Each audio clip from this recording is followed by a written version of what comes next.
எண்ணூரில் நடைபெற்ற திறப்பு விழா ஒன்றில் கலந்து கொண்ட சமூக ஆர்வலர் அப்சரா ரெட்டி ஆதரவற்ற திருநங்கைகளுக்கு நலத்திட்ட உதவிகள் வழங்கினார். சென்னை எண்ணூரில் வாழ்வாதாரம் இன்றி தவித்த திருநங்கைகளுக்கு தனியார் தொண்டு நிறுவனம் சார்பாக உணவு வண்டி, மளிகை பொருட்கள் வழங்கும் விழா நடைபெற்றது.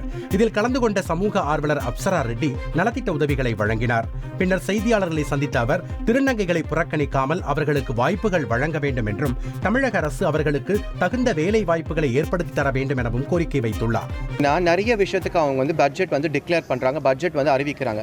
திருநங்கைகள் திருநங்கை மசோதா பார்த்தீங்கனாலே அது ரொம்ப கான்ட்ரவர்ஷியலான மசோதா. ஒரு பெண்ணை பலாத்காரம் செஞ்சா 7 வருஷம் நீங்க சிறைக்கு போகலாம். ஆனால் ஒரு திருநங்கை நீங்க பலாத்காரம் செஞ்சா 6 மாதம் தான் அதுக்கு தண்டனை. ஸோ எங்களையே பிரித்து பார்க்குறீங்க. நாங்களும் சக மனிதர்கள் தான்.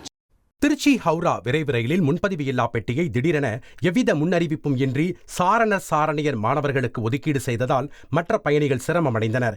எனவே இனி இதனை ரயில் நிர்வாகம் கருத்தில் கொண்டு வரும் காலங்களில் இதுபோன்ற நிகழ்வுகளுக்கு கூடுதலாக பெட்டிகள் இணைக்க வேண்டும் என பயணிகள் கோரிக்கை விடுத்துள்ளனர்.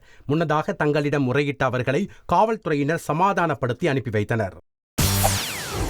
செய்திகளை உடனுக்குடன் தெரிந்து கொள்ள உடனே சப்ஸ்கிரைப் பண்ணுங்க.